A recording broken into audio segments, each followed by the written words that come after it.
All right. In this one, we're just going to go over some basic scripts, just a few things on what to say in a ringless voicemail and how to handle calls. Is the different types of strategy. And just to kind of get into it, never say, "Hey, sorry I missed you," or "Hey, I know this is kind of random." Everybody today in 2019, everybody knows what a ringless voicemail is now. It's no hidden secret.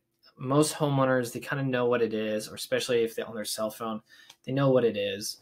They'll still check in and look at it. It still has a high open rate, but there's nothing to, first off, don't trick them. Don't act like were trying to calling them or you missed them and you got into the voicemail box. Never say, "Hey, this is kind of random," or "Hey, I know this is out of the blue." Those are just common phrases from salespeople or from spam. Like I said, be genuine and be quick to the point.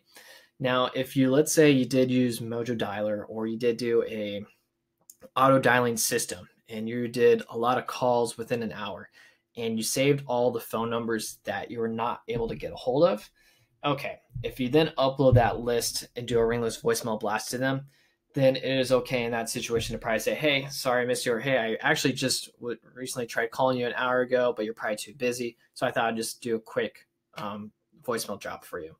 In that situation, if you actually did try calling them that day, it's okay. But if you're trying to trick them and do a ringless voicemail blast to a lot of people, acting as if you actually were trying to get a hold of them or calling them, you're faking it, and that's just you're gonna not put the conversation or the lead in your favor.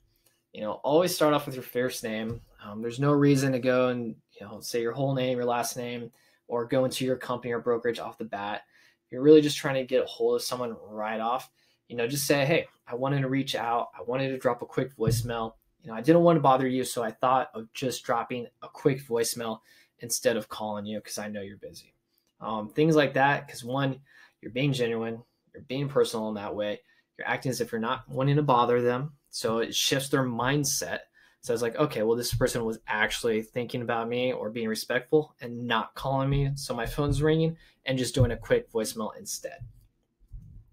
Some of the other things too is be polite. When you do a ringless voicemail drop, you're going to get a lot of callbacks right off the bat, especially if a list. A lot of people, or I wouldn't say a lot of people, I would say a handful of people, like I said, they don't listen to their voicemails. They won't go to their voicemails right off the bat. They'll just see a notification they had a missed call or a voicemail. So instead of listening to voicemail, they'll just go ahead and call back.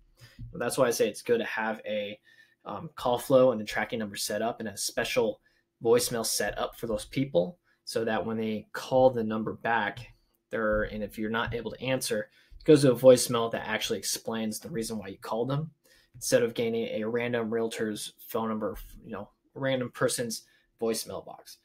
And like I said, you will probably get, here and there, if you do this quite often a bit, you will get a few people that aren't so happy with it. Just make sure you be respectful and you respect their privacy as well.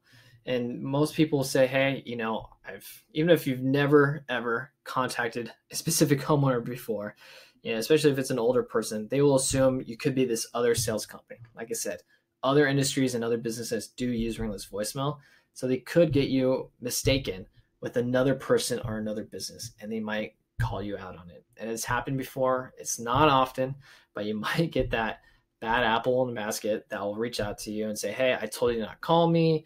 Might sound a little hostile. Just take it in a respectful way. Just be respectful. Just let them know that you'll never be able, you won't be reaching out to them again. You'll make sure of it, that they'll be placed on the do not call list. Now, I'm not saying this, like I said, this happens like once in a blue moon, but I am just preparing you for that moment. And make sure, like I said, these scripts, when you call people, it kind of goes straight to the point. People don't listen to long voicemails. You need to be right to the point. You need to make it short and quick.